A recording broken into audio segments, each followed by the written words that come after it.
أعوذ بالله من الشيطان الرجيم. بسم الله الرحمن الرحيم. وقالوا كونوا هودا أو نصارى تهتدوا قل بل ملة إبراهيم حنيفا وما كان من المشركين قولوا آمنا بالله وما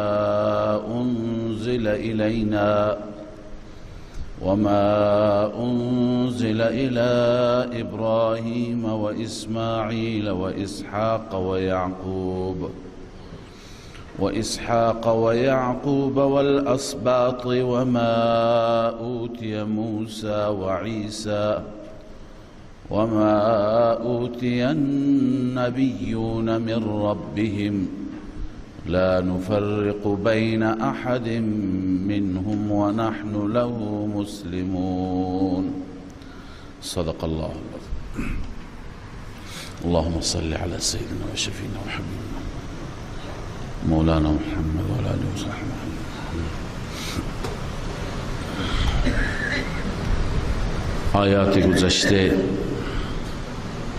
در آیات گذشته روی سخن با یهود بود و یا با اهل کتاب که علاوه از اینکه ادعاهایی داشتند مبنی بر اینکه وارثان بهشت اونها هستند، ناجیان اصلی اونها هستند، یهودی ها ادعا داشتند که ما را جدمون یعقوب اسرائیل به یهودیت توصیه کرده. خداوند عزوجل با ذکر وصیت نامه یعقوب علیه السلام ادعای آنها را رد فرمود و حال در این آیاتی که تلاوت گردید سرزنش و زجر با نقل قول هست بر یهود و بر نصارا. اونها به هر کس که میدیدن میگفتن که تنها راه نجات، راه هدایت اینه که یهودی باشی، یا مسیحیان میگفتن مسیحی باشی. و قالوا كونوا هودا او نصارى تهتدوا، میگفتن شما یهودی بشید یا مسیحی بشید تهتدوا، شما هدایت میابید، بر مسیر هدایت قرار میگیرید. جواب و پاسخ اونها را الله تعالی میده که قل بل ملت ابراهیم حنیفا، ای پیامبر به اونها بگو که شما که ادعا داشتید ابراهیمی، الان چرا شدید یهودی نصرانی؟ بل ملت ای بل نتبع ملت ابراهیم، ما پیروی میکنیم از دین ابراهیم، اون دینی که حنیف است، یک سو هست از ادیان دیگر. ما اون دین را میپذیریم و خلاصه این دین، چکیده اون دین این هست که و ما کان من المشرکین. ابراهیم علیه السلام از مشرکین نبود، بنیسی فی العقیدة والعمل، نه در عقیده نه در عمل. مثل شما نبود که شما از نظر اعتقادی هم مرتکب شرک میشید، از نظر عملی ها کذا. ابراهیم علیه السلام چنین نبود و پس ما متبع و پیرو ملت ابراهیمی و دین ابراهیمی هستیم. حال خلاصه اون دین ابراهیمی که اینجا به وسیله قولو الله تعالی دستور داده که شما بگویید و شما اقرار کنید، خلاصش اینه قولوا آمنا بالله، شما بگویید که ما ایمان به خدا داریم و ما انزل الینا، و همچنین ایمان آوردیم به اونچه که نازل شد به سوی ما از کتاب خدا، از وحی الهی، کتاب و سنت. وما انزل الى ابراهیم و اسماعیل و اسحاق و یعقوب و الاسباط، و آنچه که نازل شده به سوی ابراهیم، اسماعیل، اسحاق، یعقوب و اولاد آنها، بقیه پیامبران بنی اسرائیل، همه وحی الهی را قبول داریم. و ما اوتی موسی و عیسی، و آنچه که داده شدن موسی و عیسی، بالخصوص ذکر موسی و عیسی است چون که اینها ادعای تبعیت موسی و عیسی را می کردن. منظور از و ما اوتیه احکام و معجزات است، یعنی آیات و دلائل و احکام و معجزاتی که به موسی و عیسی داده شد. و ما اوتی النبیون من ربهم، آنچه که همه نبیون داده شدند.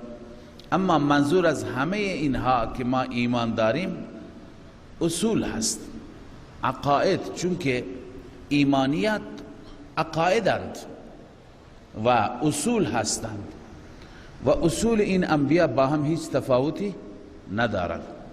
لا نفرق بین احد منهم، این حال است برای آمنا. آمنا لا نفرق، آمنا والحال انه لا نفرق، در حالی که ما بین هیچ یک از انبیاء تفریق و جدایی می نمی افکنیم. منظور از تفریق و جدایی چیه؟ بنویسی بأن نؤمن ببعض و نکفر ببعض، به این صورت که به بعضی ایمان بیاوریم به بعضی ایمان نیاوریم. مثل شما یکی به عیسی ایمان دارید یکی ندارید، ما چنین نیستیم. لا نفرق بین احد منهم. و یا اینکه هر دو تایتون به محمد صلی الله علیه وسلم ایمان ندارید، نه، ما به همه انبیاء خدا ایمان داریم. و نحن له مسلمون، اما ما فقط و فقط تسلیم او هستیم. ما تسلیم پروردگاریم. این جا یک نکته‌ای هست، اون نکته را دریابید، متوجه باشید. ایمان به انبیا هست. معنای ایمان به انبیا این نیست که انبیا را پرستش بکنیم، بلکه ایمان داریم اصولی که بر آنان نازل شد، عقاید و توحیدی که بر آنان از سوی خدای عزوجل آمد، به همه ایمان داریم. اما و نحن له مسلمون، تسلیم در مقابل ذات الله عزوجل هستیم. نه تنها اینجا نحن له مسلمون، بلکه شما در پایان آیات آینده نگاه کنید، 3 آیه اینجا هستن: نحن له مسلمون، نحن له عابدون، نحن له مخلصون. این ستاره الله تعالی ردیف فرموده. این هر 3 آیه، هر 3 جمله که در پایان آیات آمده اند قابل تعمقند، قابل تدبر هستند. معنا چیه؟ مفهوم اینجا چیه؟ اینه که ای اهل ایمان، به یهود و نصارا و مشرکین و همه اعلام کنید ما به همه پیامبران ایمان داریم، احترامشان را میگذاریم، احترام همه را داریم، اما و نحن له عابدون، نحن له مخلصون. ما جلو یک معبود خم میشیم، سر تسلیم جلو یک معبود فرود می آوریم. نحن له مسلمون، عبادت را خالصتا برای یک معبود انجام میدیم. نحن له مخلصون، نحن له عابدون. معنیش اینه که انبیا برای ما محترم، محبوب، دوستشون داریم، اما عبادت را فقط و فقط برای خدا انجام میدیم. یک تعریض بسیار بزرگی هست و اشاره بسیار بزرگی هست به دین انحرافی یهود و نصارا که شما از مسیر خارج شدید، شما انحراف پیدا کردید، خودتون خبر ندارید. ایمان به انبیا معنیش این نیست که به انبیا را سجده بکنیم، انبیا را از انبیا استمداد بطلبیم، در هر بالای و پایینی، در هر مشکل انبیا را فریاد بزنیم، اونا را فرزند خدا بدانیم. نه، ما هم همه را ایمان داریم، همه را قبول داریم. آمنا بالله و ما انزل الینا و ما انزل الی ابراهیم و اسماعیل و اسحاق و یعقوب و الاسباط و ما اوتی موسی و عیسی و ما اوتی النبیون. همه انبیا هر چه داده شدند همه و همه را قبول داریم. اما و نحن له مسلمون، تسلیم خدا، و نحن له عابدون، عابد خدا، غیر از خدا کسی را عبادت نمی کنیم. و نحن له مخلصون، مخلص خدا. مخلص خدا یعنی چه؟ قال سعید بن جبیر الاخلاص ان لا تشرك في دينه ولا ترائي احدا في عمله. بله، در دین خدا شریک قرار ندی و هیچ کسی را در عمل نشان نده که برای تو میکنم، ریا میشه، برای الله انجام میدم. پس این معنای نحن له مسلمون و مخلصین و عابدین هست. لذا الله می فرماید فإن آمنوا بمثل ما آمنتم به فقد اهتدوا. این دعوت ایمان هست. ایمان اصلی اینه، الگوی درست از ایمان اینه.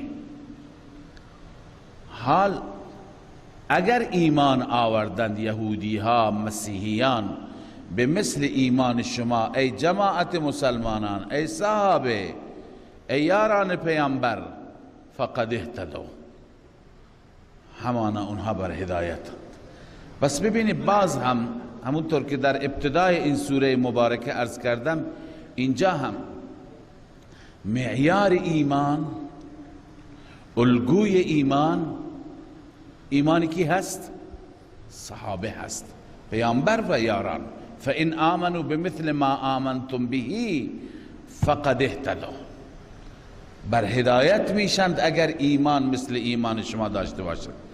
اما و ان تولوا فانما هم فی شقاق، اگر روی گردانی کنند، اگر پشت دهند، یعنی مثل ایمان شما داشته نباشند، فلا تعجب یا فلا عجب، هرچی که مناسب میدونی مقدر کنی، اشکالی نداره.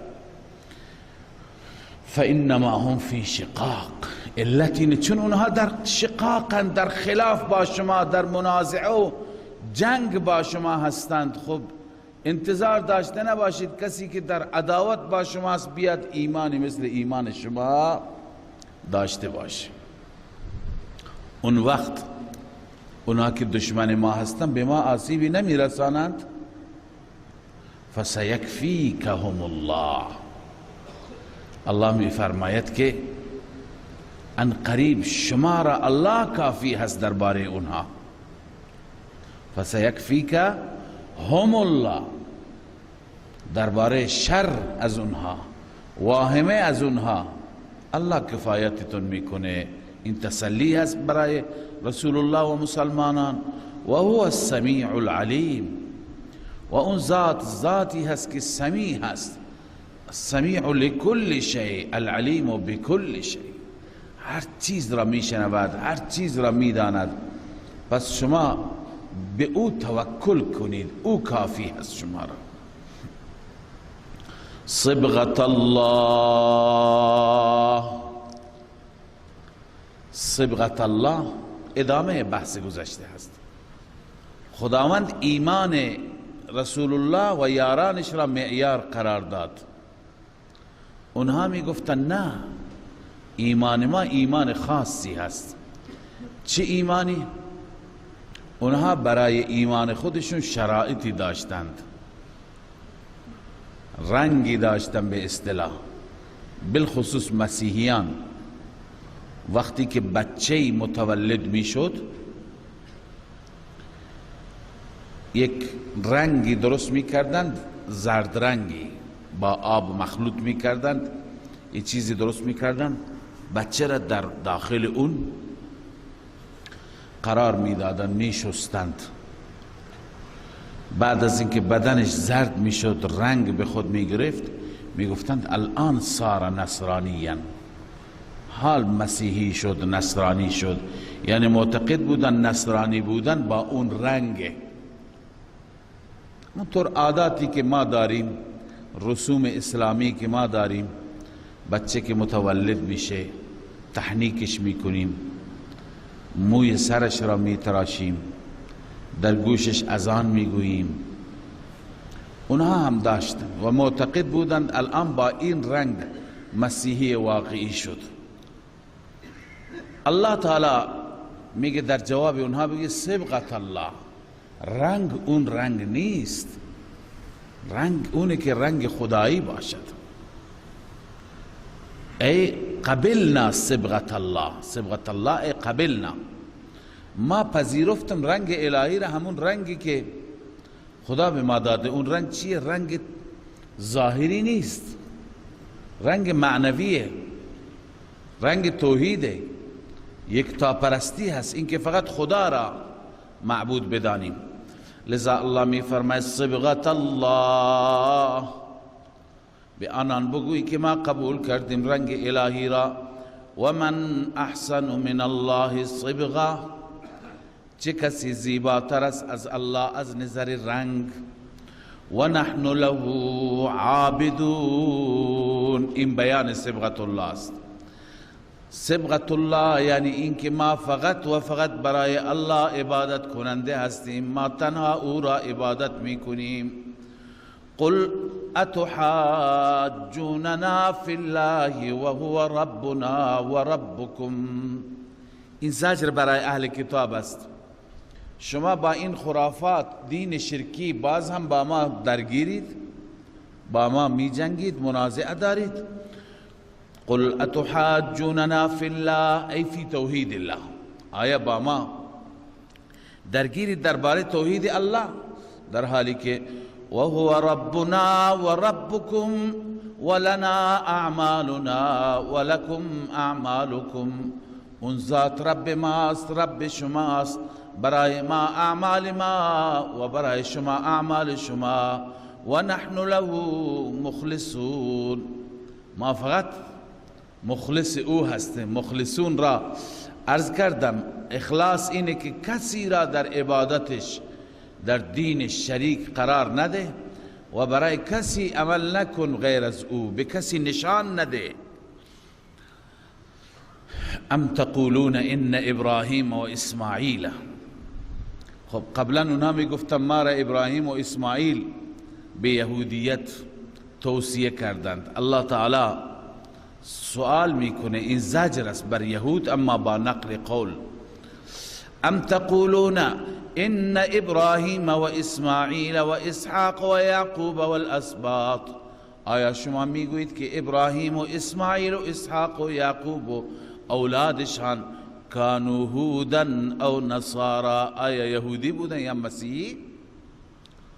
در حالی که یهودیت، نصرانیت بعد از اونها به وجود آمد، بعد از اونها احداث شد. قل اانتم اعلم ام الله، ای شما بهتر میدانید یا خدا؟ مسلم خدا بهتر میداند. شما هم بسیاری چیزها را میدانید و کتمان میکنید. و من اظلم ممن کتم شهادتا عنده من الله، چه کسی ظالمتر است از اون انسانی که کتمان میکند، مخفی میکند شهادتی را که نزد او از الله است. اونها چه شهادتی داشتن؟ ببین، شهادت بر اصل ملت، بر اصل دین توحیدی اونها داشتن. اون چه که در تورات و انجیل بود یک پرستی بود، رد شرک بود، حداقل این شهادت بود. و بعد اونها چی میکردند؟ کتمان. ممن کتم شهادتا عنده من الله. حضرت امام رازی نوشته شهادت التورات والانجیل على الانبیاء كانوا على التوحید والحنیفیه. اینها میگویند ابراهیم، اسماعیل، اسحاق، یعقوب یهودی و نصرانی بودند، در حالی که اگر بررسی کنیم شهادت تورات و انجیل را بر این انبیا، بر ابراهیم و فرزندانش، میبینیم که کانوا علی التوحید والحنیفیه، اونها بر توحید و بر حنیفیه بودند. حنیفیه گفتیم یک سود بودن از ادیان، حنیفیه یعنی و ما کان من المشرکین. خب در تورات و انجیل ابراهیم و فرزندان مسلکشون مشخصه، اما اینها کتمان میکنند. و ما الله بغافل عما تعملون. خداوند غافل نیست از اون چه که شما عمل میکنید. چه عمل میکردند؟ من کتمان الشهادت فیعاقبکم علیه. این که شهادت را کتمان میکنید خدا غافل نیست. خدای عزوجل بر این کتمان شما را عذاب میده، شما را به کیفر اعمالتون میرساند. تلک امت قد خلت لها ما کسبت و علیکم ما کسبتم. باز اون آیه تکرار شد. این آیه یک بار گذشت. این در واقع تکرار این آیه تأکیدی هست و مبالغه‌ای هست بر اینکه نباید هیچ کس بر پدران خودش اتکا داشته باشد. پدران ما دارای این مسلک بودند، دارای این قرب خدا بودند، دارای این جایگاه عظیم بودند. نه، هر کسی باید به فکر ایمان و اعمال خودش باشه. لذا الله تعالی اون جمله را دوباره تکرار می کند. امام آلوسی، علامه آلوسی نوشته تکریر لما تقدم للمبالغه. این تکرار گذشته هست. این آیه یک بار گذشت. به چه هدف این تکرار کرده؟ به خاطر مبالغه این نکته. در این نکته مبالغه بکند فی التحذیر عما استحکم فی الطباع، که باید انسان به جد بپرهیزد. به جد انسان دوری کند از اون چیزی که در طبیعت هر انسانی نشسته قرار گرفته. طبیعت ما هم اینطوره. اگر در آبای ما، در نزدیکان ما کسی باشد از اولیاء خدا، از علما، از صالحین، به او افتخار میکنیم. خداوند اینجا شدیداً تحذیر میفرماید، منع میفرماید که نباید انسان افتخار بکند. اما استحکم فی اتباع من الافتخار بالآباء والاتکال علیهم. در طبیعت چیه؟ افتخار کردن به پدران، اتکا به اونها، گویا اونها برای من کافی هستند از نظر عمل. نه، هر کسی لها ما کسبت ولکم ما کسبتم. لذا الله می فرماید تلک امت قد خلت، این امتی هست که گذشت، لها ما کسبت ولکم ما کسبتم، برای آنهاست آنچه که کسب می کنند، ولکم ما کسبتم، برای شماست آنچه که شما کسب می کنید. شما به فکر عمل خودتون باشید. ولا تسألون عما كانوا يعملون. شما بازخواست نمی شوید، سؤال نمی شوید از اعمال اونها، از اونچه که اونها انجام می دادند. سيقول السفهاء من الناس ما ولاهم عن قبلتهم التي كانوا عليها. از اینجا بعضی دیگر از شبهات جواب داده میشه، پاسخ داده میشه. این شبهه درباره قبله بود. این شبهات در واقع شبهات رسالت هستند، اینها بر پیامبر وارد هستند. ما خدمت شما عرض کردیم که این بخش دوم سوره، مبحث دوم، بخش دوم نه، مبحث دوم که آغاز شده بود بعد از توحید، بحث رسالت بود. اینا همه اثبات رسالت هستند، اثبات نبوت رسول الله صلی الله علیه وسلم هست. یکی از اشکالات اونها این بود که چرا قبله تون عوض شد. رسول مکرم صلی الله علیه وسلم بعد از اینکه به مدینه طیبه آمدند چند ماهی، 16 الی 17 ماه به سوی بیت المقدس نماز می خوندند. بعد از اون الله تعالی بهشون گفت که قبله شما عوض میشه.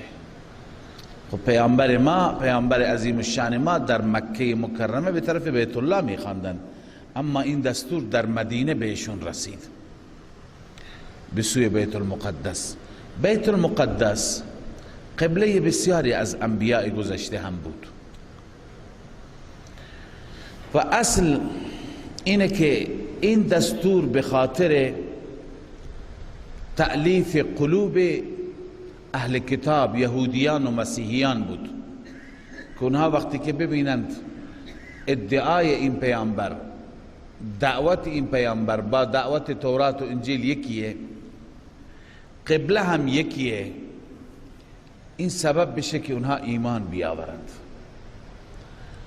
اما بعد از 16-17 ماه دوباره دستور رسید به طرف بیت الله نماز. این هم در کتابهایشون بود که این نبی خاتم ابتدا به طرف بیت المقدس نماز میخواند، بعد به طرف مسجد الحرام و بیت الله. پس اگر ابتدا نماز نمیخواندند هم موافق کتاب اونها نمیشد، اگر بعداً به سوی بیت الله نماز نمیخواندند هم موافقت نمیشد.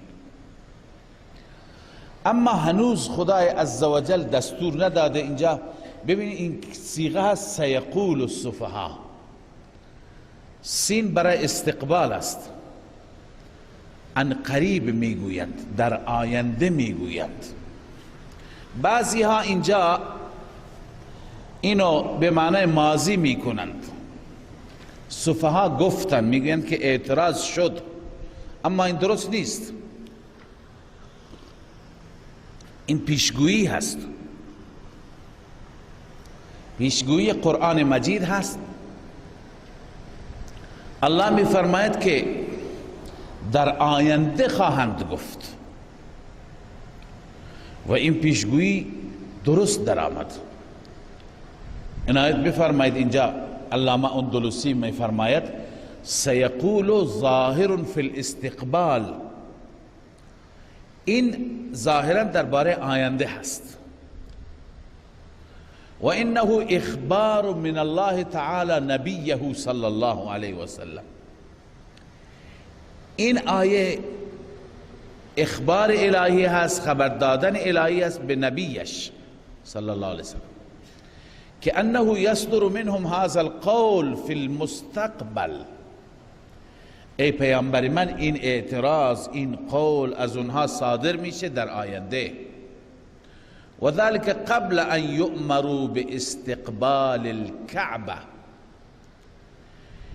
این پیشگویی، این پیشبینی چه زمانی بر پیامبر آمد؟ قبل از اینکه دستور داده شوند که به سوی کعبه نماز بخوانند.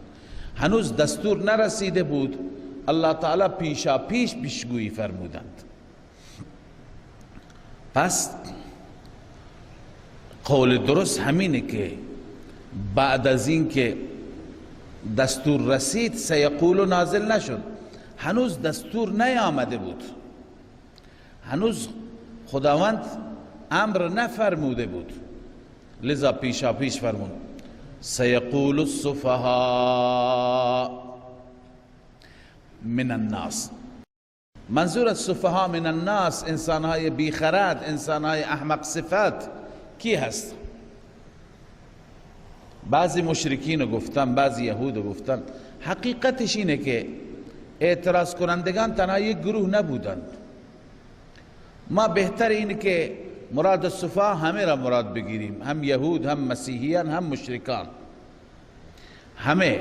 چنانچه کبیر همین نوشته، تفسیر کبیر، که یهود و مسیحیان و منافقان، یهود و منافقین و مشرکین، ببخشید منافقین هم اعتراض داشتن. لذا الله می فرماید سیقول السفهاء من الناس، ان قریب میگویند آن مردمی که سفیه هستند، بیخردند، ما ولاهم عن قبلتهم التي كانوا عليها. این مقوله سفها است. چی میگویند؟ ما ولاهم، چه چیزی آنها را باز داشته، برگردانده، عن قبلتهم التي كانوا عليها، از قبله آنها، آن قبله که بر آن بودند. چون که قبله دیگه بیت المقدسه، الان که به طرف بیت الله برگردانید آنها خواهند پرسید. الله جواب میده، چند تا جواب میده. اولین جواب اجمالی هست. قل لله المشرق والمغرب، اعلام بفرما فقط و فقط برای الله است مشرق و مغرب، هر جهتی مال خداست. یهدی من یشاء الى صراط مستقیم. این علت است. الله هدایت می فرماید هر کسی را که بخواهد الى صراط مستقیم، بسوی صراط مستقیم. صراط مستقیم به راهی که خدا بخواهد هر کسی را هدایت کند، هدایت می کند. و كذلك جعلناكم امة وسطا، در وسط جمله معترضه هست و فضیلت امت محمدی در این جمله معترضه اثبات است. و مصداق یهدی من یشاء الی صراط مستقیم هم هستند. الله عزوجل این امت را فضیلت داده، برتری داده. این امت وسط است، امت اعتدال است، امت میانه روی هست. لذا الله می فرماید و کذالک، این کاف بعضی ها میگن کاف تشبیه است. کاف تشبیه که باشه باید مشبه و مشبه بهی برش پیدا بکنیم. بقیه مفسرین در این تکلف میکنند، اما حضرت شیخ رحمه الله مسئله را آسان فرموده. این کاف را و امثال این کاف را میفرمایند کاف لبیان الکمال، کاف لبیان الکمال. یعنی کاف تشبیه نیست، کاف علت هم نیست، چیز دیگه نیست، بلکه لبیان الکمال است. چندین جای دیگه آمده و کذالک انزلناه قرآنا عربیا. کاف معنیش میشه که این از کمال ما هست. الله عزوجل کمال دارد که بر شما قرآنی نازل فرمود. اینجا هم و کذالک جعلناکم قرآن امة وسطا، از کمال این است که خدا شما را امت وسط قرار داد. امت وسط، وسط بنویسی افضل، خیر، عدل، همه این معناها را نوشتن. امة وسطا ای افضلا، امة وسطا ای خیرا، امة وسطا ای عدلا. امت میان روی هستید. لتكونوا شهداء علی الناس، تاکه شما گواه باشید بر مردم. و یکون الرسول علیکم شهیدا، و باز پیامبر بر شما شهید باشد، گواه باشد. ببینید از این آیه تفسیر درستش را عرض می کنم، اما پیشا پیش این عرض کنم که از این آیه بعضی از اهل خرافات استدلال میگیرند بر این که پیامبر خدا صلی الله علیه و سلم هر جا حاضر و ناظر است، بر همه اعمال ما ناظر و بیننده هست و حاضر است. اینجا که ما نشستیم ایشون حاضرند. به چه دلیل؟ به این دلیل که قرآن ایشون را شهید گفته. شهید به معنی گواه، در صورتی میتونه گواهی بده که ما را ببینه، حرکات ما را، اعمال ما را ببینه. ما تفسیر صحیح را عرض میکنیم، اما اول اینم میخوام بگیم که اگر با این کلمه شهید بخواهید ثابت کنید که هر جا پیغمبر حاضره، پس این امت هم حاضر و ناظر است. این امت هم چیه؟ حاضر و ناظر است. چرا خداوند فرموده لتکونوا شهداء علی الناس، ما شما را امت میان روی قرار دادیم تا بر مردم یعنی بقیه امت ها، بر اونها شما گواه باشید. خب ما باید بر اعمال قوم نوح حاضر و ناظر باشیم، ما بر اعمال قوم هود حاضر و ناظر باشیم، ما اونجا گواهی میدیم روز قیامت به نفع اونها یا بر علیه اونها یا به نفع انبیا. پس چطور حاضر و شهدا اینجا از این حاضر و ناظر ثابت میکنید؟ اگر لازمه پیامبر هست لازمه ما هم است، چون ما امت هم شهید گفته شدیم، شهدا گفته شدیم. پس نمیشه که از یک آیه‌ای که یک کلمه احتمال باشد، احتمال یک چیز، بیایم یک عقیده انحرافی و غلطی را ثابت کنیم.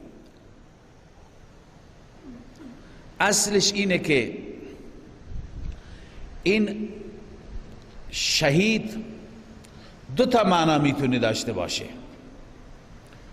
یکی شهید یا شاهد به معنی بیان کننده.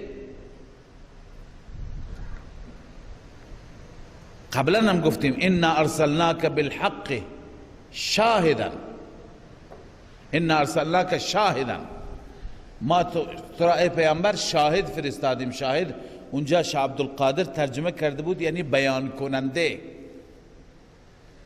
مطالب حق را بیان کنی، و بشیرا و نذیرا. اینجا هم شهداء علی الناس معنیش اینه که شما برای مردم بیان کنید.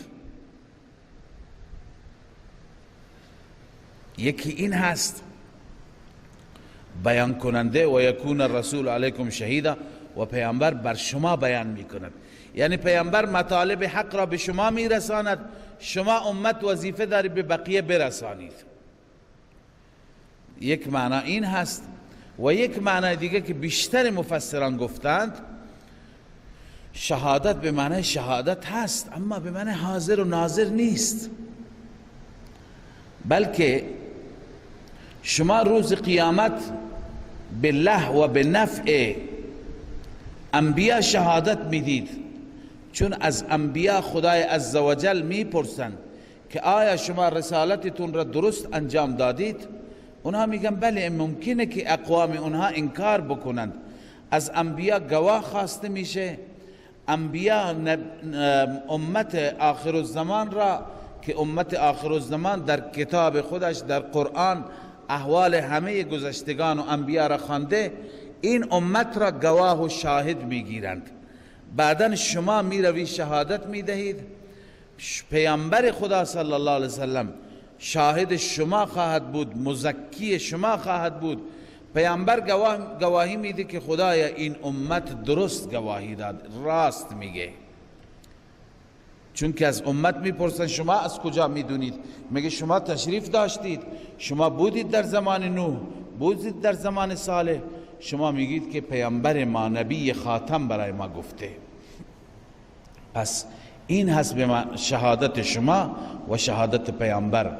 لتکونوا شهداء علی الناس ای لتکون هذه الامه. ابن جریر نوشته، توجه کنید، لتکون هذه الامه شهداء علی الناس، این امت گواه میشن بر مردم که چی؟ که ان الرسول قد بلغتهم رسول اونها پیام خدا را به اونها رسوندند. و یکون الرسول علی هذه الامه شهیدا، و پیامبر عظیم الشان بر این امت گواه میشه که ان قد بلغ ما ارسل به، آنچه که فرستاده شد با آن به این امت رساند و آنچه که این امت میگه درست میگه. ابن جریر. پس شهادت به این معنا هست. در حدیث هم هست که یجاء بنوح علیه السلام یوم القیامه. ببینید شهادت را توضیح داده. نوح علیه السلام را روز قیامت می آورند، فیقال له هل بلغت؟ ای نوح پیام خدا را رسوندی؟ فیقول بلغت، یعنی هم یا رب، بله یا رب من به اونها رسوندم. فیسأل امته هل بلغکم؟ از امت نوح سؤال میشه که آیا نوح پیام خدا را رسوندند؟ فیقولون ما جاءنا من نذیر، هیچ کسی که ما را بترسوند از این عذاب هولناک نیامده پیش ما خبر نداریم، انکار میکند. فیقال من شهودک؟ به نوح گفته میشه ای نوح گواهانت کی هستند؟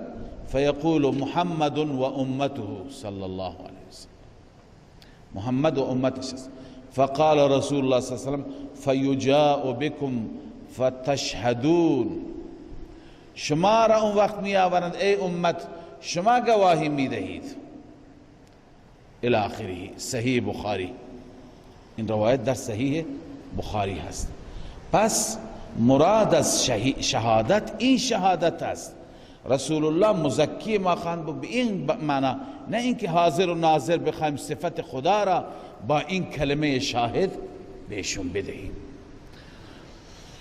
لذا الله می فرماید و یکون الرسول علیکم شهیدا، رسول بر شما شهید خواهد بود یا مزکیا، معالم التنزیل نوشته.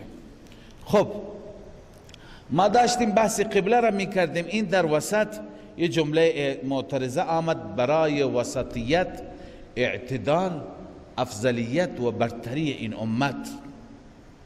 خب حال الله تعالی درباره فلسفه تحویل قبله می فرماید وما جعلنا القبلة التي كنت عليها، الله می فرماید که ما قرار ندادیم اون قبله ای را که شما بر آن قبله بودید، الا لنعلم، این قبله ای که خدا دستور داد به طرف بیت المقدس بخواند، لنعلم تا بدانیم. خب خدا میداند، قبلا خدمت شما عرض کردم که علم به معنی ظهور است، تا ظاهر کنیم، تا مشخص کنیم. الا لنعلم من یتبع الرسول، تا که ظاهر بکنیم چه کسی پیروی می کند رسول را، ممن ینقلب علی عقبه، از اون کسی که بر می گردد پشت سر. و این کانت لکبیرة الا علی الذین هدى الله، الله می فرماید گرچه این تحویل قبله، برگشتن از بیت المقدس به سوی بیت الله، لکبیرة ای لثقیلة سنگین هست، مگر بر کسانی که الله آنها را هدایت کرده. اونهایی که بر هدایت رب باشند، هر چی که رب دستور میده اونها به جا می آورند، برای مسخره مردم هم پروا ندارن، برای اونها سخت نیست، اما برای بقیه سخت است. و ما کان الله لیضیع ایمانکم، این جواب سوال مقدر است. سوال اینه که ما 16-17 ماه به این سمت و سو نماز خواندیم، اون نمازهای ما چی میشه؟ ایمانکم به معنی صلات است، نماز است. الله می فرماید که خداوند ایمان شما را ضایع نمی گرداند، نمازهای گذشته شما را ضایع نمی گرداند. ان الله بالناس لرؤوف رحیم، این علت است، چون که همانا الله عزوجل نسبت به مردم رؤوف است، رأفت دارد و مهربان هست. قد نرى تقلب وجهك في السماء، خب الله عزوجل بعد از این که به پیامبرش مژده داد که در همین ایام دستور تحویل قبله به شما داده خواهد شد و مشرکان چنین اعتراض میکنند، دیگر رسول الله بیقرار بود. رسول الله که قبلهش کعبة الله المعظم بود از ابتدا، از قدیم الایام، و الان بنابر مصلحتی دستور داده شد که به طرف بیت المقدس نماز بخواند. وقتی که بهش خبر رسید که به همین زودی ها رو به طرف بیت الله باید برگردانی، هی به طرف آسمان نگاه میکرد، بیقرار بود بار بار که کی این دستور صادر میشه. الله تعالی در این آیه اون اشتیاق و علاقمندی پیامبر محبوب خودش را بیان میفرماید. تقلب میگویند گشتن یا این طرف اون طرف غلطیدن را، بیشتر میگویند که از تقلب حیه هست. مار وقتی که در ریگستان باشد، تو ریگها باشد، ریگها داغ باشند، میغلطد این طرف اون طرف تا یک طرفش نسوزد. لذا تقلب الشيء ظهر البطن كالحية تتقلب في الرمضاء، یعنی این بر پشت و بر شکم بر غلطیدن، مثل حیه که در اون ریگستان ریگهای داغ چطور میغلطد، این تشبیه است، یعنی بیقرار است، بیتاب است، بار بار به طرف آسمان نگاه میکند. برای چی؟ برای اینکه دستور قبله بهش صادر بشه.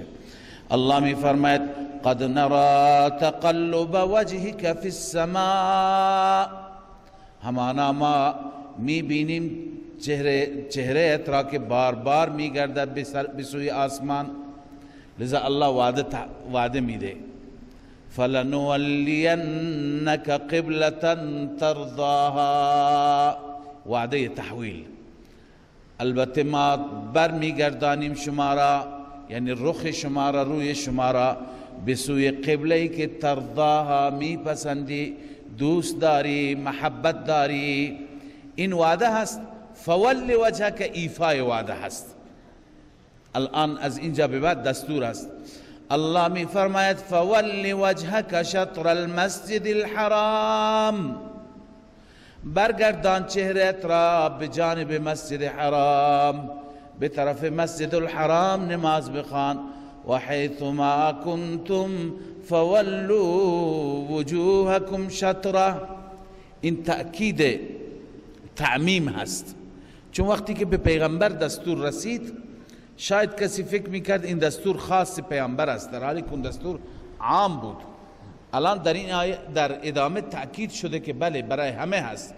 و حیث ما کنتم، هر جا بودید شما مسلمانان، فولوا وجوهکم شطرا، برگردانید چهرهایتان را به طرف آن مسجد الحرام.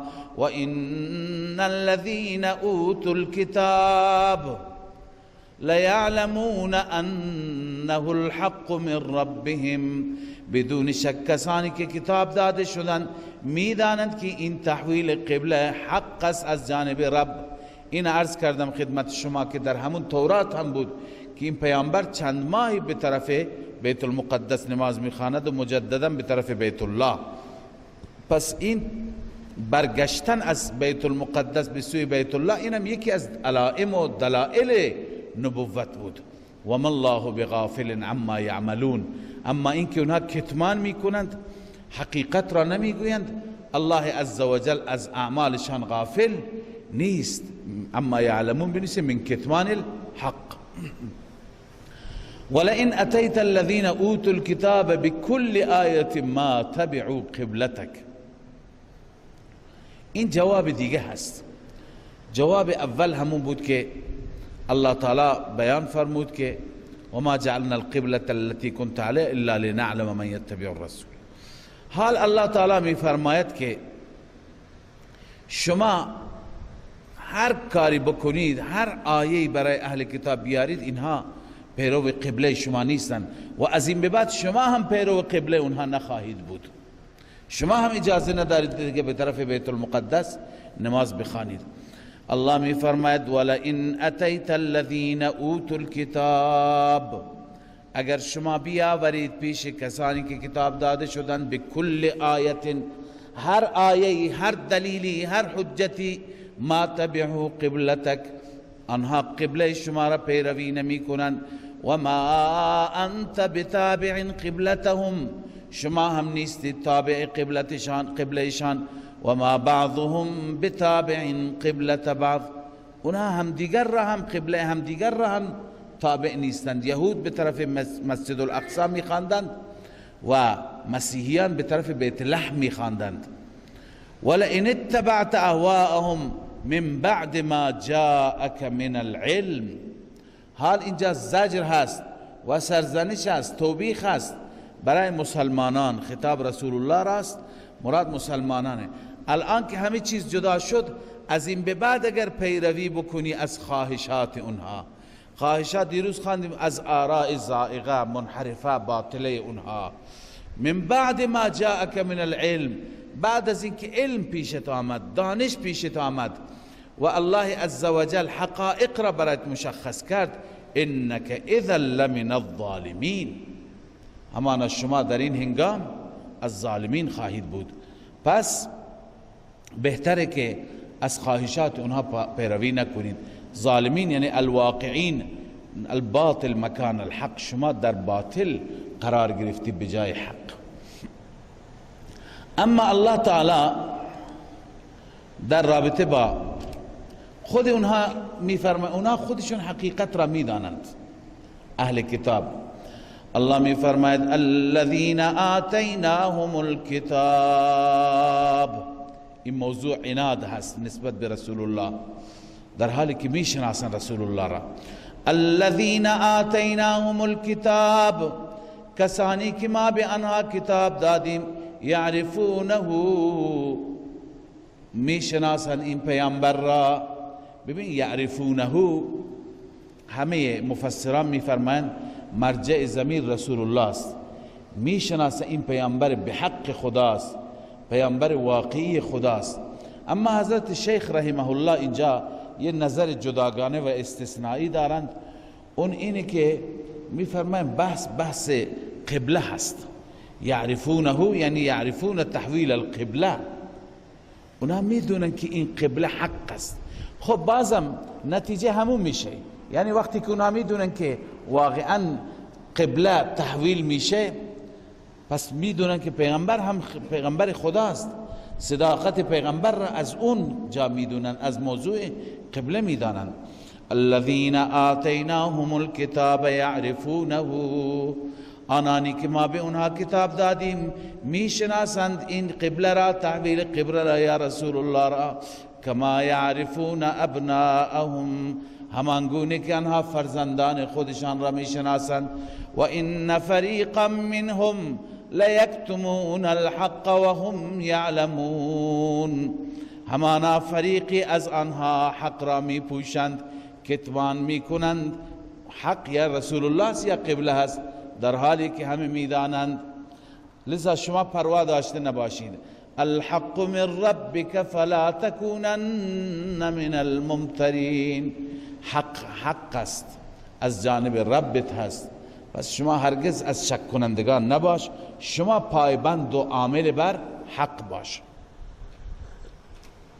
خب ولکل وجهة هو مولیها فاستبقوا الخیرات، اینجا خدای تعالی حکمت تحویل قبله را بیان می فرماید. حکمت تحویل قبله اینه که ببین هر امتی برای خودش باید قبله داشته باشد.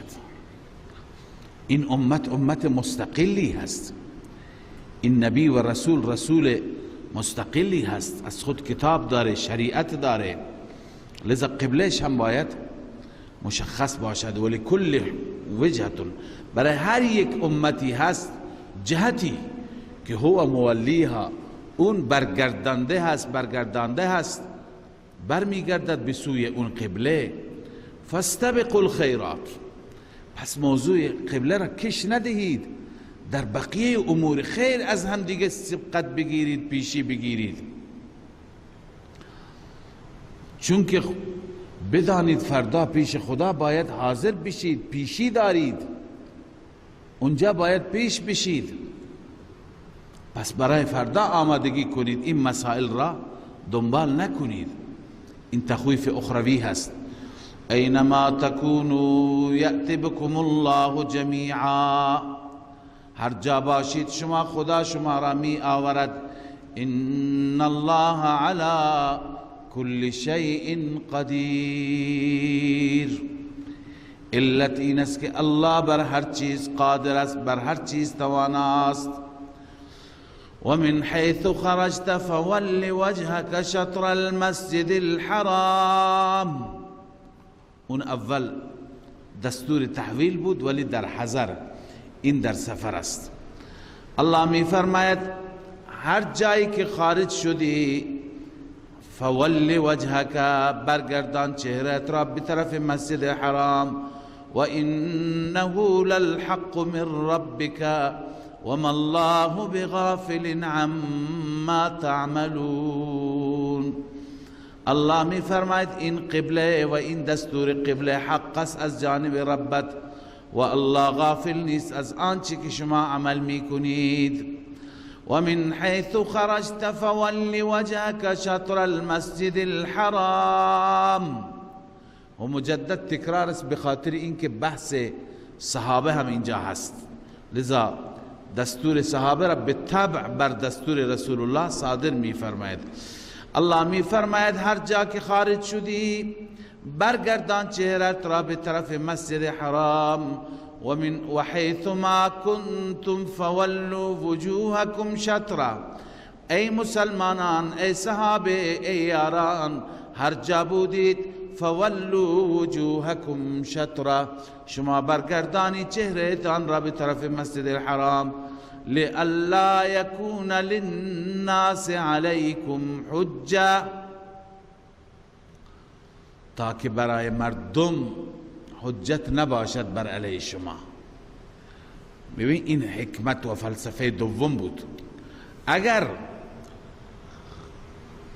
به طرف بیت الله بر نمیگشتید، مردم، منظور از مردم یهود است، اونا اعتراض میکردن، میگفتن قبله اینها که این نیست. تو تورات نوشته قبله اینها به طرف مسجد الحرام است. پس لئلا یکون للناس علیکم حجه، تا مردم بر علیه شما حجت داشته نباشد. حجت یعنی چه؟ المنعوت فی التورات قبلته الکعبه، چون در تورات توصیف شده بود که قبله نبی خاتم کجاست؟ کعبه هست، لا صخره، نه صخره، بیت المقدس. و هذا النبی یصلی الى الصخره فلا یکون النبی الموعود.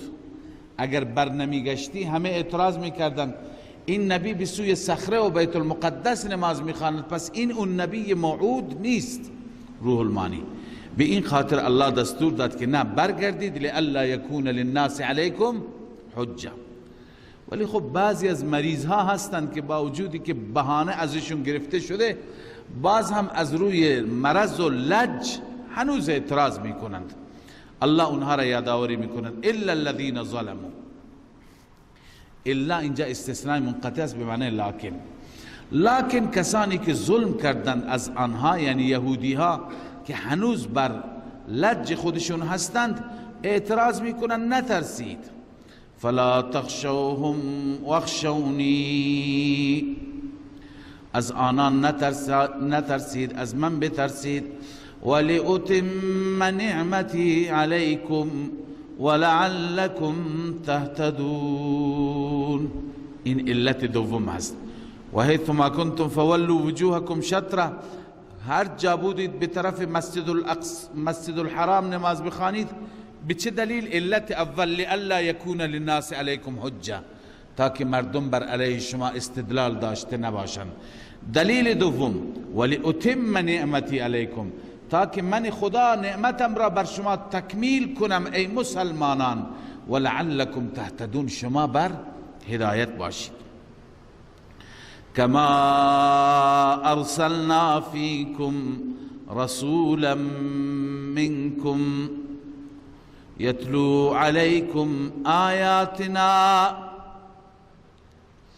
الله تعالی این نعمت را ذکر فرمود ولأتم نعمتی علیکم، من نعمتم را بر شما تکمیل بکنم، اتماما تکمیل بکنم، تکمیل کردنی. کما ارسلنا، چنانچه نعمت دیگر را الله ذکر می فرماید، همان گونه که ما فرستادیم رسولی را از میان شما. این نعمت دیگر که رسول فرستادیم چند صفت دارد، صفات پنجگانه رسول. کما ارسلنا فیکم رسولا منکم یتلو علیکم آیاتنا. صفت اول، این رسول آیات ما را بر شما میخواند. دوم، و یزکیکم، شما را تزکیه میکند، شما را اصلاح میگرداند. سوم، و یعلمکم الکتاب، و این رسول آمده که به شما کتاب آموزش بده، قرآن یاد بده. والحکمه، وحی غیر مطلوب، تشریح و تفسیر کتاب، حکمت و حدیث به شما یاد بده. و پنجم، و یعلمکم مما لم تکونوا تعلمون، آمده که به شما تعلیم بده، به شما یاد بده آنچه که شما نمیدانستید. یعنی چه چیزایی یاد بده؟ کشاورزی یاد بده، باغبانی یاد بده، تجارت یاد بده؟ نه، ما لم تکونوا تعلمون مطلق نیست، بلکه اون چیزهایی که بغیر از صورت وحی، اونها دیگر صورتی ندارند، راه حل دیگر ندارند، باید از طریق وحی شما بفهمید مسائل، احکام، روش زندگی. پس وقتی که این همه نعمت من خدا بر شما دارم، فاذکرونی اذکرکم، پس یاد کنید من خدا را، من شما را یاد میکنم. یاد کنید من خدا را با چی؟ بالطاعت و الدعاء، هم عبادت منو به جا بیاورید، هم دعا کنید، از من بخواهید، مرا بخوانید. اذکرکم، منم شما را یاد میکنم، بنویسید بالثواب والاجابه، من خدا شما را یاد میکنم، به شما ثواب میدم، پاداش میدم، اجابت میکنم دعای شما را. واشکروا لی ولا تکفرون، و شاکر من خدای عزوجل باشید، سپاسگزار باشید و هرگز کفران نعمت نکنید. خب در مقابل این نعمت دو تا نعمت مهم ذکر فرمود، یکی موضوع تحویل قبله بود و یکی دیگر موضوع ارسال رسول، پیامبر عظیم الشان. اینها می طلبد شکر و ذکر خدا را و اینکه ناسپاس نباشیم. یا ایها الذین آمنوا استعینوا بالصبر والصلاة ان الله مع الصابرین. خدای عزوجل اینجا چند چیز ذکر فرمودند برای نجات انسان ها. در واقع 4 چیز هستند و 4 شعبه هستند. اول ذکر، تعلیم ذکر. دوم شکر، واشکروا لی ولا تکفرون. سوم صبر و چهارم دعا. اینها در واقع با اینها گشایش مشکلات میشه، حل مشکلات میشه. انسان خدا را یاد کند، خدا را سپاسگزار باشد، و صبر و استقامت داشته باشه. صبر خیلی مهم است. ما گاهی از خدا میخواهیم، شب میخواهیم، صبح انتظار داریم که اجابت بشه. این صبر نشد. دعای انبیاء را، مشکلاتی که بر انبیاء آمد، مصائبی که بر انبیاء آمد، بعداً مشکلات حل شد، رفع شد، ببینید چقدر طول کشید.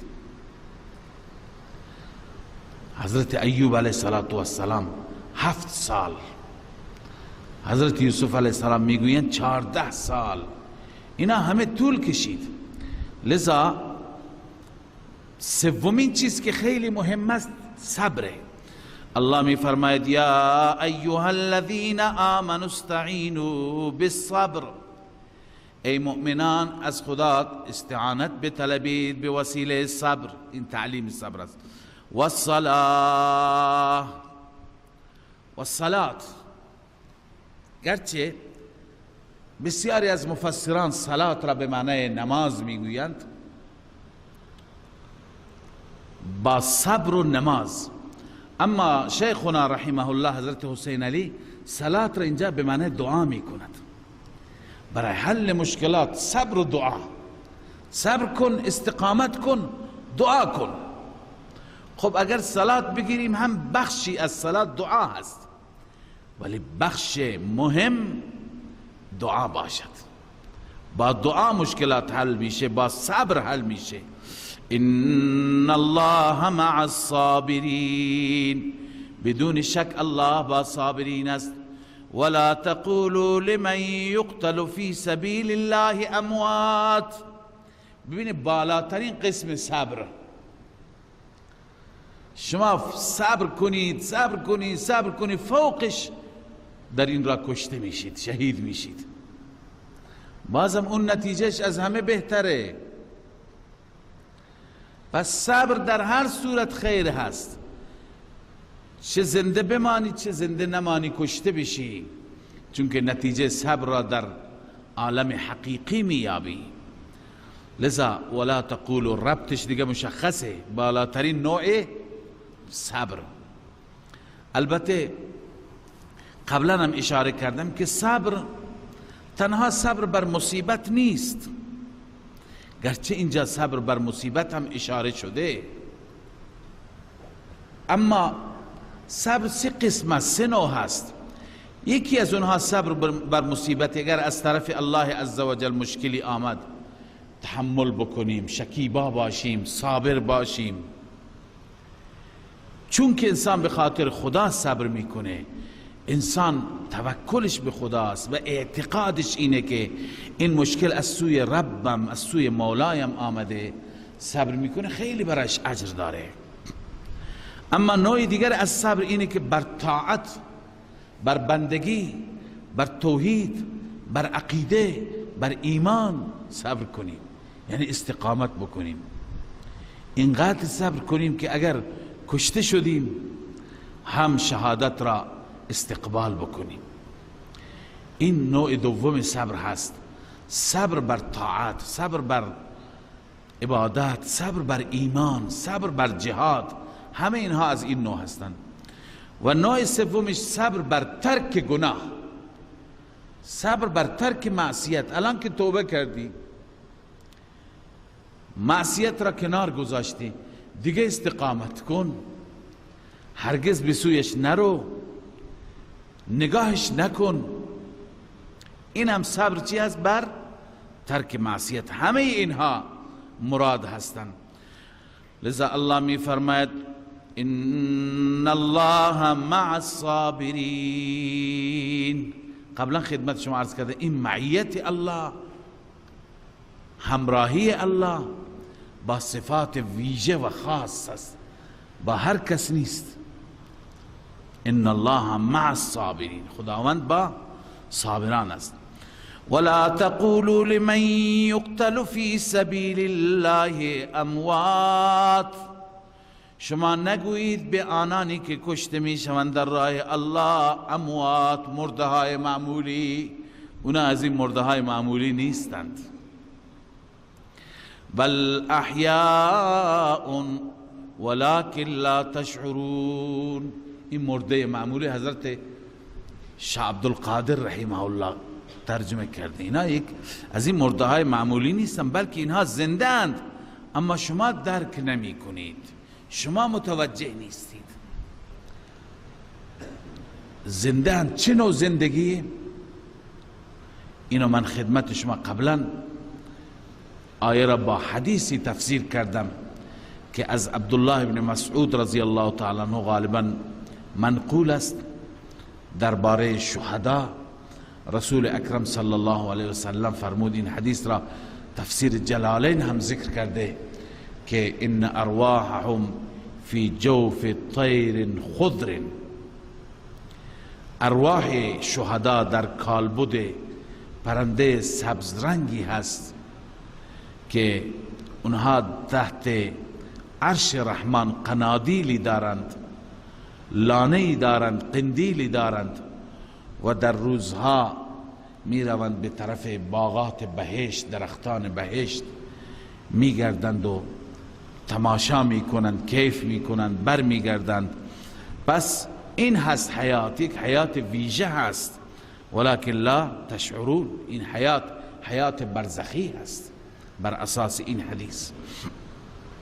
اعلی علیین کلا ان کتاب الابرار لفی علیین، این حیات در علیین هست. ولنبلونکم بشیء من الخوف والجوع، این پایین ترین نوع صبر هست. بالاترینش چی بود؟ شهادت در راه الله. پایین ترینش بقیه مشکلات.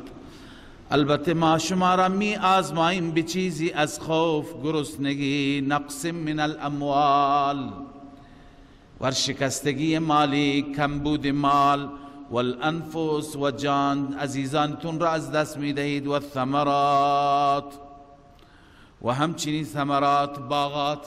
ثمرات را بعضی گفتند باغ، بستان، میوه ها، اما بعضی گفتند بعد از انفس آمده. ثمره زندگی هر انسان، فرزند انسان است، دلبند انسان است.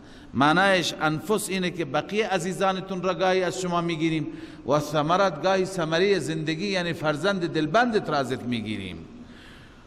و بشر الصابرین، ای محبوب بشارت بده، مژده بده صابران را، کسانی که صبر و شکیبایی دارند. کیند اینها؟ علامت صابرین: الذين اذا اصابتهم مصیبه، کسانی هستند که هرگاه به آنها مصیبتی میرسد قالوا انا لله و انا الیه راجعون، جمله میگویند که تسلیم و تفویض در این جمله مشاهده میشه. خلاصه این جمله اینه که ما از آن اللهیم، ما مال اللهیم.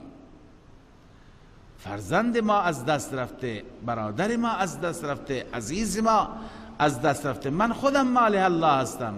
و انا الیه راجعون، ما فقط و فقط به سوی او برمیگردیم، بازگشت ما، رجوع ما به سوی آنهاست. الله می فرماید اولئک علیهم صلوات من ربهم و رحمه، این نتیجه اخروی هست. این انسان هایی که چنین شکیبایی دارند بر آنها صلوات از جانب رب. صلوات را هر یکی از بزرگان ما یه ترجمه ذوقی کردند، اما بهترین ترجمه شاه عبدالقادر رحمه الله نوشته اولئک علیهم صلوات. صلوات به معنی شادباش، تحسین، آفرین. یعنی الله عزوجل اینا را تشویق میکنه، شادباش میگوید، آفرین میگوید. و بعضی دیگر از بزرگان صلوات را ترجمه کردن به عنایات ویژه، عنایات خاص بر اونهاست. و رحمت پروردگار، رحمت خاص بر اونها نازل میشه. و اولئک هم المهتدون، اون نتیجه اخروی بود، این نتیجه دنیوی. این افراد هدایت یافته هستند، بر مسیر هدایت قرار دارند. خب این در ارتباط با چی بود؟ صبر. بحث شکر آمد و بعد از اون یکی دیگر از پایه های کامیابی و اصول فوز چی بود؟ صبر بود. صبر و دعا. خب اگر مسئله را فراموش نکردی، ما در رابطه با یک سری اشکالات و شبهاتی که از سوی یهود، منافقین، مشرکین از سوی اینها مطرح بود داشتیم پاسخ میدادیم. درباره تحویل قبله بود. بعد از اون یکی دیگر از اشکالات دیگر که هست در رابطه با صفا و مروه بود. صفا و مروه دو کوه بودند که در زمان جاهلیت بر آنها دو تا بت گذاشته بود، اساف و نائله یا آصاف و نائله. حال بعد از این که اون بتها برداشته شدند سعی می شد. این اشکال بود که اینجا محل بتها بوده، به خاطر بتها اینجا سعی شده، چرا هنوز سعی ادامه دارد؟ الله تعالی این اشکال را جواب داد که ان الصفا والمروه من شعائر الله. اینها به خاطر اون بتها جایگاهشون از دست نمیره. صفا و مروه از شعائر الله هست. ان الصفا والمروه من شعائر الله. شعائر الله یعنی چه؟ بعضی گفتن هی مکان العباده، بعضی گفتن هی زمان العباده، بعضی گفتن هی علامت العباده. شعار اونه که وقتی که او را ببینی بیاد عبادت بیفتی. لذا اینها زمان، مکان و علامت عبادت هستند. فمن حج البیت او اعتمر، هر کسی که حج کرد یعنی قصد کرد بیت الله را یا عمره کرد، فلا جناح علیه ان یطوف بهما، بر او گناهی نیست که بین اونها طواف بکند. گناهی نیست، پس استحباب را میرسند. اما در همه اصول شما خواندید که این فلا جناح در رابطه با اون اشکال بود، در پاسخ اون اشکال بود که آیا اشکالی نیست؟ اینجا ما چون اول دستور داده شد بخونید، سعی کنید، واجب است. بعد گفته اشکالی نیست که اینجا بت بوده، گفت فلا جناح علیه، اشکالی نیست. و من تطوع خیرا فإن الله شاکر علیم. برای هر چیزی یک حدی که واجب هست، لازم هست، چه حج، چه عمره، چه بقیه احکام، حدی دارد وجوب. اما ما فوق وجوب، تطوع، نفل، بیشتر از فرض و واجب، الله می فرما هر کسی که هر نوع تطوعی، تطوع خیرا، ببینید خیرا نکره هست، چون شاید شما اعتراض کنید که ما در صفا و مروه نفل نداریم. صفا و مروه 7 تا شوط هست، از 7 تا بیشتر بکنی اشتباه هست. صفا و مروه چنین عبادتی نیست مثل نماز که شما 2 رکعت میخونید، 2 تا دیگه بخون، 2 تا دیگه بخون، 20 تا بخون، این نفل برات حساب میشه. اونجا نه، اونجا از 7 تا بیشتر بکنید خلاف سنته. پس تطوع معنی چیه؟ خیرن، به طرف صفا و مروه اشاره نیست، هر خیری، منظور تمام عبادات هستند. فإن الله شاکر علیم، بدون شک خداوند قدردان است. شاکر به معنای قدردان است بر این عبادت تو، بر این تطوع و نفلی که انجام میدی. و علیم، میداند، علیم بذلك الخیر، این خیر را خوب میداند الله عز وجل. ان الذين يكتمون ما انزلنا من الكتاب من البينات والهدى. اینجا بازم زجر همراه با تخویف اخروی برای اهل کتاب، برای اون ملاهایی که حقایق را میدونستند. این شبهات، این سوالات را مطرح میکردند، میخواستند فکر مردم را مشغول کنند، وقت ضایع کنند. اونها حقایق را، همه چیز را میدونستند، هم درباره تحویل قبله، هم درباره بقیه مسائل میدونستند که باید این پیامبر برگردد از سوی بیت المقدس به سوی بیت الله الحرام، با وجود اون کتمان میکردند. نه اینکه کتمان میکردند، شبهه ایجاد میکردند.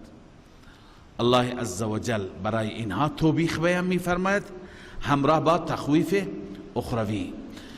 الله میفرماید ان الذين يكتمون ما انزلنا من البينات والهدى، بدون شک کسانی که کتمان میکنند ما انزلنا، آنچه که ما نازل کردیم، من البینات والهدى، بینات دلائل را و هدایت را. بینات وصف ذاتی هست مال قرآن، هدایت وصف اضافی هست، بقیه را هدایت میکند. من بعد ما بیناه للناس فی الكتاب، بعد از اینکه این را ما بیان کردیم برای مردم در کتاب، یعنی در کتاب های آسمانی گذشته آمده، در کتاب های اونها هست، اونها حقایق را میدانند، با وجود این کتمان میکنند. اولئک یلعنهم الله و یلعنهم اللاعنون. نتیجه کتمان الله میفرماید این گروه، این افراد، این علمایی که کتمان میکنند حقیقت ها را، اینها را الله مورد لعن قرار داده، مورد نفرین قرار داده، اینها از رحمت الله بدور. و یلعنهم اللاعنون، اینها را لعنت میکنند همه لعنت کنندگان. الا الذين تابوا، ترغیب به سوی توبه هست. یعنی ای ملا، ای احبار، ای رهبان، ای کسی که همه چیز را میدونی و باز هم مخفی کردی، بیا توبه کن. الا الذين تابوا، مگر کسانی که توبه بکنن، بنویسی من الکتمان، و اصلحوا ما افسدوا، از کتمان توبه کنه، اصلحوا اصلاح بکنه اون چیزی که خرابش کرده، اون چیزی که تا حالا میگفته بگه مردم تا حالا دروغ گفتم. و اصلحوا و بینوا ای ما کتموا، واضح کند اون چیزی که تا به حال کتمان کرده. فاولئک اتوب علیهم، نتیجه توبه. الله می فرماید این گروه که این گونه برگردن، من بر اونها رجوع می کنم. و انا التواب الرحیم، من رب توابم، توبه پذیرم. یا تواب من الرجاء المبالغ فی قبول توبتهم، به کثرت رجوع می کنم و در قبول توبه خیلی مبالغه دارم، یعنی هر توبه ای را قبول می کنم، به هر صورت باشه جنایتش، اما به شرطی که توبه همراه با اصلاح و اخلاص و تبیین کتمان حق باشه. ان الذين كفروا وماتوا وهم كفار، اما کسانی که توبه نکنند تا آخرین لحظات زندگی بر کفر و بر کتمان بمانند و با کفر از این دنیا بروند، دیگه امیدی برای نجات اونها وجود ندارد. الله می فرماید ان الذين كفروا، بدون شک کسانی که کفر کردند، و ماتوا و مردند در حالی که و هم کفار، یعنی در حالت موت هم کافر بودند، در حالت موت توبه نکردند. اولئک علیهم لعنت الله والملائکة والناس اجمعین. نتیجه اول، این افراد، این گروه، بر آنها لعنت الله است، لعنت ملائکه و لعنت همه مردم. خالدین فیها، همواره همیشه در آن لعنت میمانند. لا یخفف عنهم العذاب، عذاب از اونها تخفیف داده نمیشه. ولا هم ینظرون، اونها مهلت داده نمیشود، بلکه بدون مهلت در عذاب ابدی و سرمدی گرفتار میشود. خب پس الله عزوجل در پایان این بحث رسالت بود، نه؟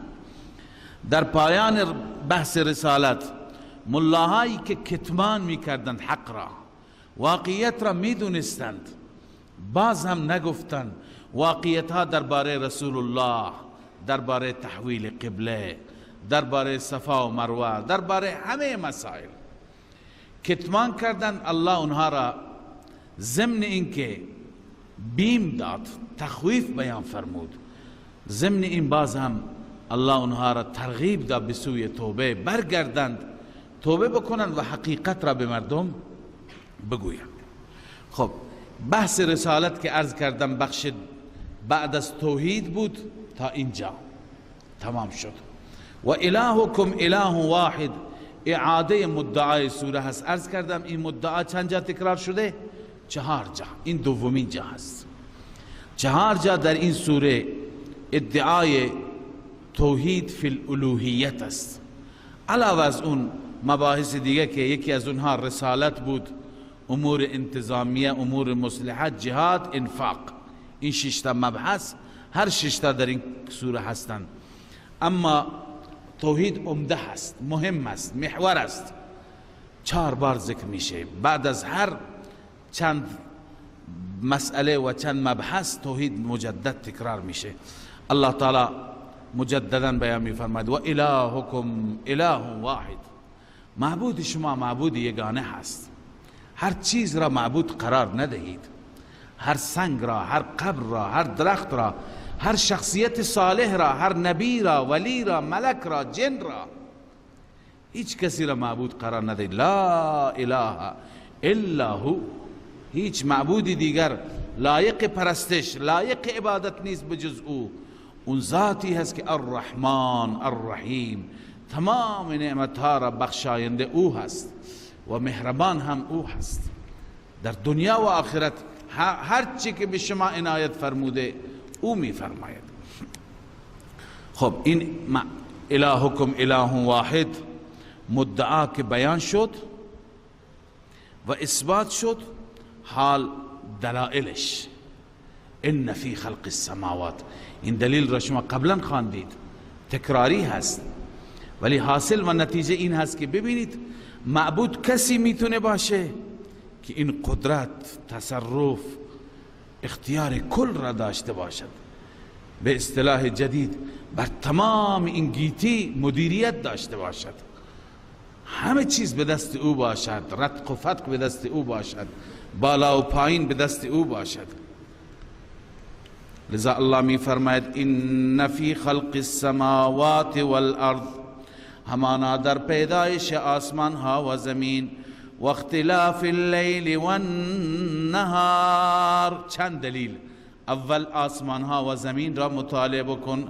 دوم و اختلاف اللیل والنهار، و همچنین در اختلاف شب و روز، همه اینها تفسیر شدن. والفلک التي تجری فی البحر، دلیل سوم همچنین در کشتی که جاری است در دریا، بما ینفع الناس، این حکمت تجری هست. چرا جاری هست؟ به سبب نفع مردم. ما مصدریه هست، به سبب نفع مردم، به سبب اینکه به مردم نفع میرساند. دلیل چهارم و ما انزل الله من السماء مما، و آنچه که از آسمان فرود آورده الله از آبی که نازل کرده، فاحیا، نتیجه انزال، ثمره انزال، فاحیا به الارض بعد موتها، به وسیله اون آب زنده کرده زمین را بعد از مردن اون زمین. و بث فیها من کل دابه، این ثمره احیا و نتیجه احیاست. بعد از این که زمین را زنده کرد، و بث فیها، منتشر کرد در آن زمین، من کل دابه، از هر موجود زنده. و تصریف الریاح، و بث فیها من کل دابه، این دلیل پنجم هست. یعنی این آب که وقتی فرود آمد، همه موجودات، خزندگان، چرندگان، مورچه ها، حیوانات، همه پرندگان، همه زنده هستند و از همین رزق روزی استفاده می کنند. و این پنجم بود. ششم و تصریف الریاح، و همچنین گرداندن بادها، بادها گاهی شمال میوزن، گاهی جنوب، گاهی این طرف، گاهی اون طرف. و هفتم والسحاب المسخر بین السماء والارض، و همچنین در این ابری که آویزان هست، مسخر است بین آسمان ها و زمین، در همه و همه لآیات لقوم یعقلون، در همه اینها آیات است. این اسم این است، ان فی خلق السماوات والارض لآیات، آیات هست، اون خبر مقدمه، این اسمش هست. آیات یک آیه نه، یک نشانی نه، آیات بیشمار. اما لقوم یعقلون، برای قومی که عقل سلیم دارد.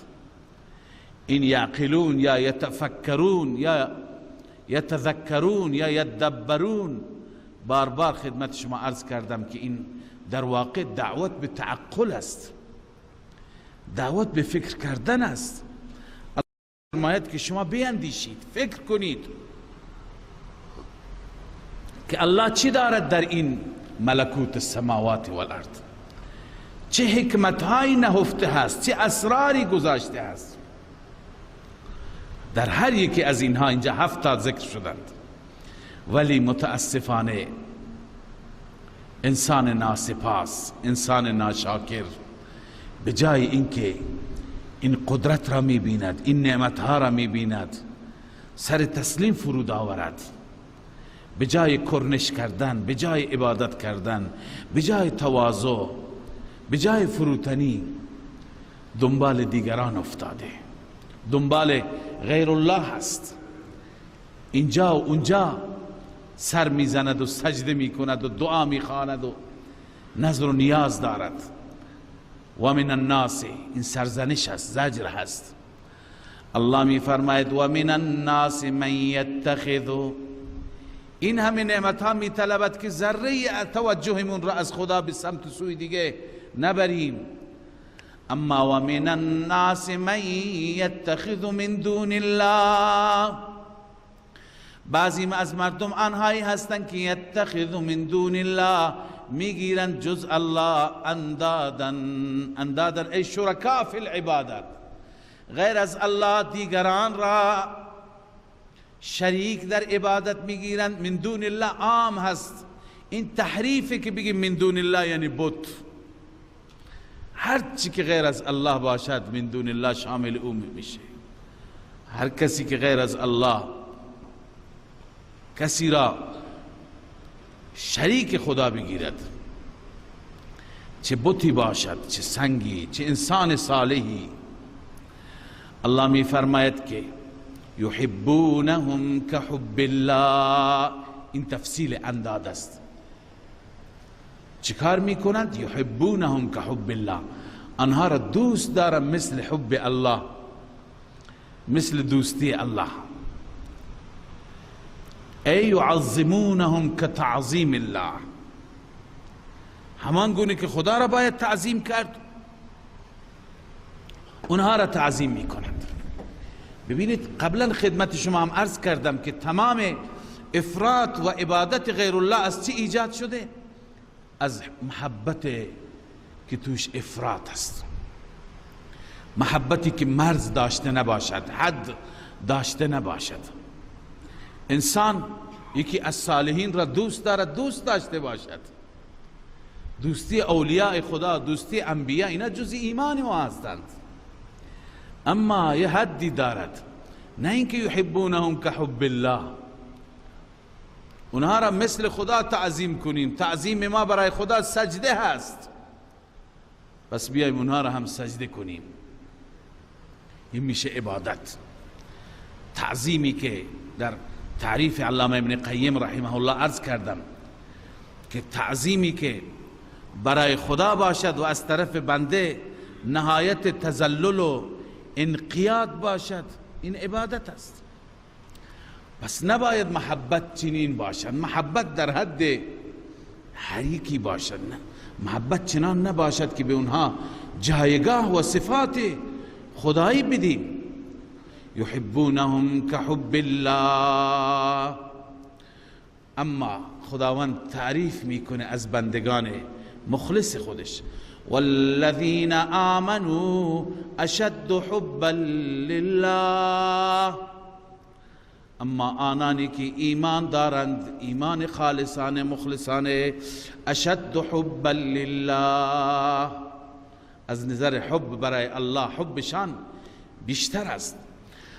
ولو يرى الذين ظلموا اذ يرون العذاب ان القوة لله جميعا وان الله شدید العذاب.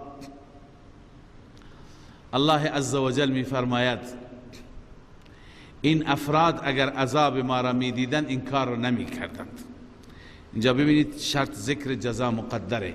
ولو يرى الذين ظلموا، اگر ببینند ظالمان مشرکا هستند، اذ يرون العذاب، زمانی که عذاب خدا را ببینند. منظور از عذاب چه عذاب اخروی باشه چه عذاب دنیوی. وقتی که عذاب ما را ببینند و ببینند که ان القوة لله جمیعا، همه قدرت همه قوت مال الله جمیعا، و ببینند که ان الله شدید العذاب، خدا داره سخت عذاب میده، داره ما را مؤاخذه میکنه. اگر این چیز را میبینیدند جزا مقدر لما فعلوا، این کار را نمی کردند، هرگز برای غیر الله کرنش نمی کردند، تعظیم که تعظیم الله نمی کردند.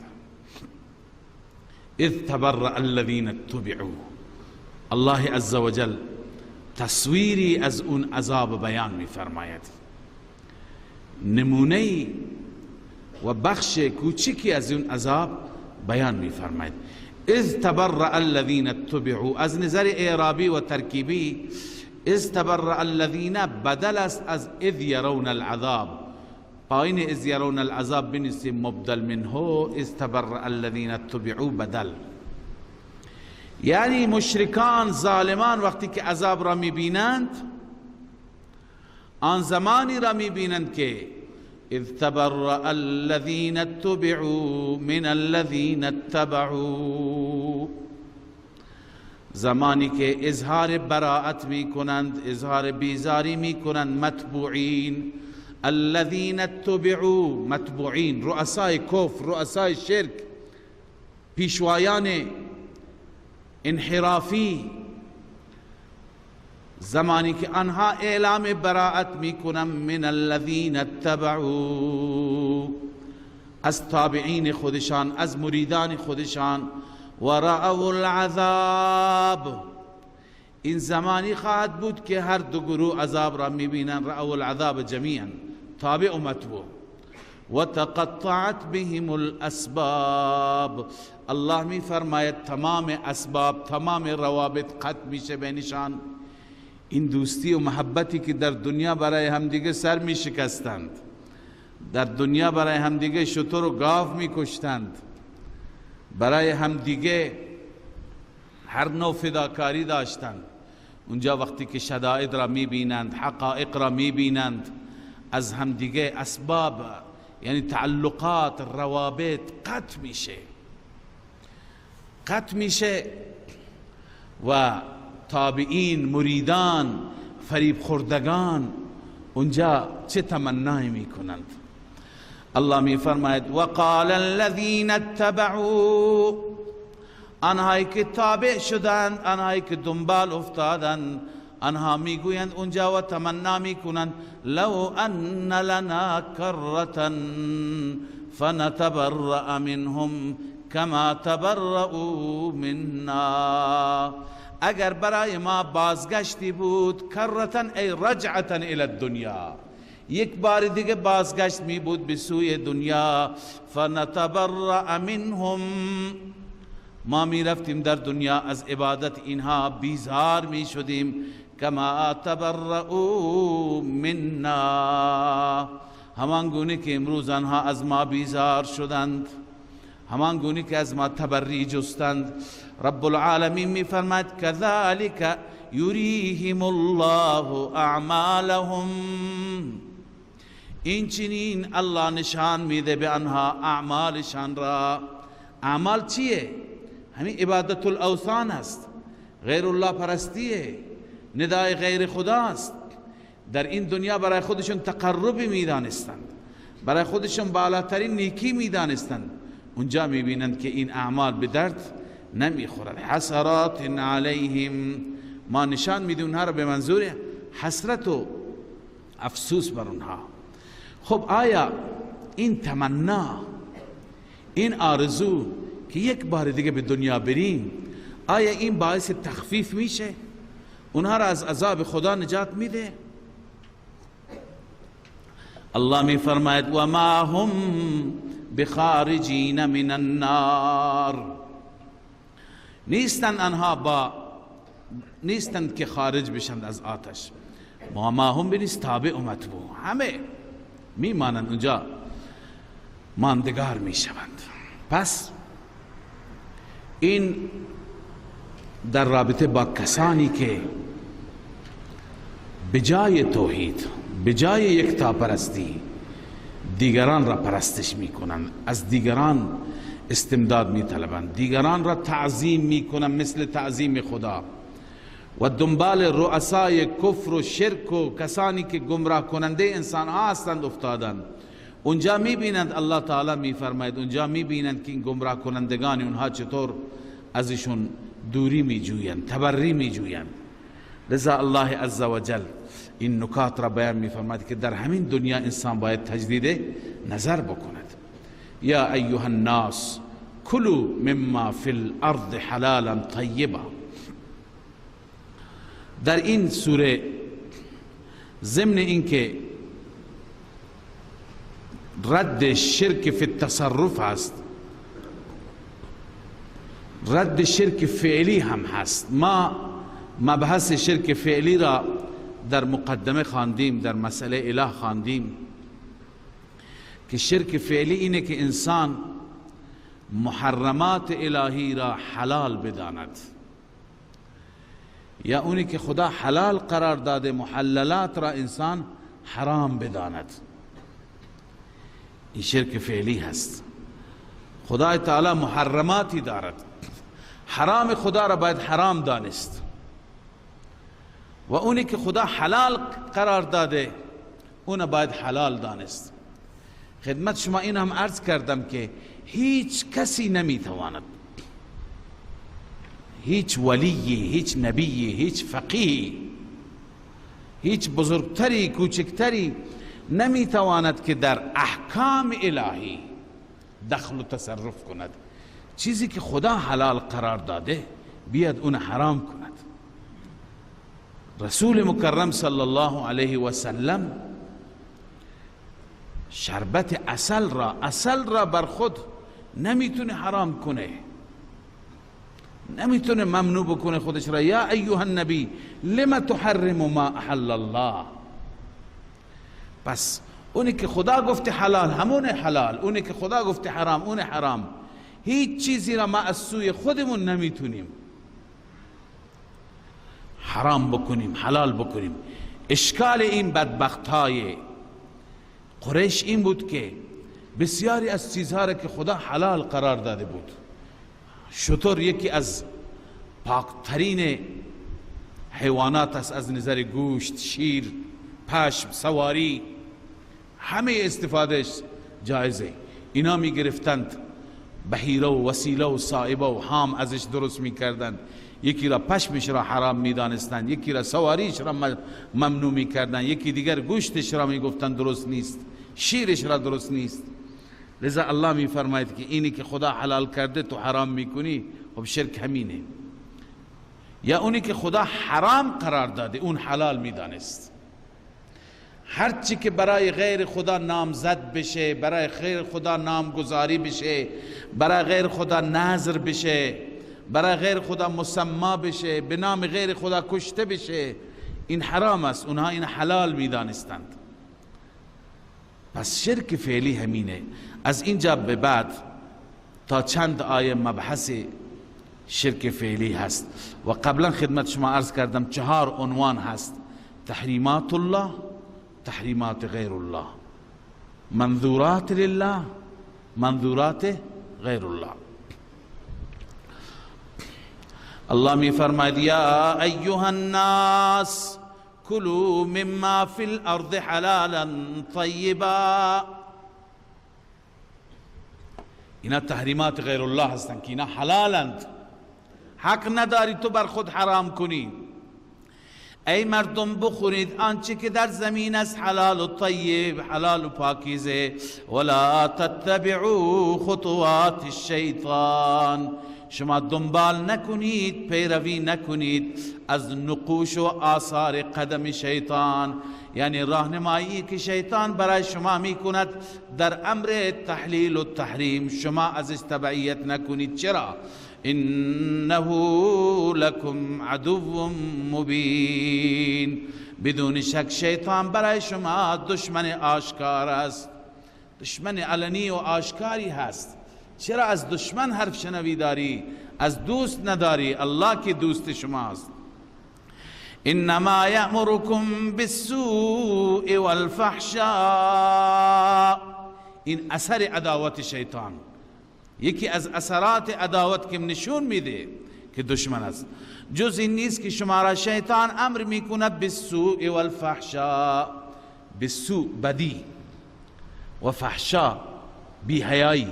بالسوء شما بنویسید فی الاعمال والفحشاء فی الاخلاق. شیطان میخواد که اعمالتون خراب بشه، اخلاقتون بد بشه، همه چیز شما در دنیا زشت بشه. لذا شما را امر میکند بالسوء در اعمال، به بدی در اعمال، و همچنین فحشا در اخلاق، بی حیایی. و ان تقولوا علی الله ما لا تعلمون، و اینو میخواد که بگویید شما در عقاید و رسوم بنویسی، فی العقاید و الرسوم، شما بگویید بر خدا آنچه که نمیدانید. یک چیزی خدا حلال کرده بگید نه این خدا حرام کرده، خدا حرامش کرده میگه نه این حلال کرده، از خود درست میکنی. کجا خدا گفته؟ و اذا قیل لهم اتبعوا ما انزل الله، بازم سرزنش، زجر بر بطلان دلیل مشرکان عمده دلیلشون چی بود؟ تقلید آبا. الفینا علیه آباءنا وجدنا علیه آباءنا، پدرانمون را دیدیم، این که نشد. و اذا قیل لهم اتبعوا ما انزل الله، زمانی که به آنها گفته میشه پیروی کنید از آنچه که الله فرو فرستاده، قالوا بل نتبع ما الفینا علیه آباءنا، چی میگن؟ لا نتبعه. قالوا بل، قبل از بل لا نتبعه هست، ما انزل الله را پیروی نمی کنیم، بلکه ما پیروی می کنیم آنچه که یافتیم بر آن پدرانمون را. بنویسیم من التحلیل و التحریم، هر چی که اونا حلال کردن اون حلاله، اونا که حرام میدونستن حرامه. الله هر جا این استدلال را با این جمله جواب میده: اولو کان آباؤهم لا یعقلون شیئا ولا یهتدون. قبلا هم عرض کردم بعد از این همزه استفهام یتبعونهم مقدره. ایتبعونهم، آیا اینها پیرو پدران هستند؟ آبا و اجداد، گرچه آبا و اجداد لا یعقل بودند، بی خرد بودند، بی سواد بودند، برای اینها فقط ابوت و پدری و جد بودن ملاک است. علم و دانش و دانستن هیچ اعتباری ندارد. اولو کان آباؤهم ایتبعونهم ولو کان آباؤهم، گرچه پدرانشان بودن لا یعقلون شیئا، در امر دین هیچی نمیدانستند، مطلق بی عقل نه، لا یعقلون شیئا بنیسه فی الدین، ولا هم یهتدون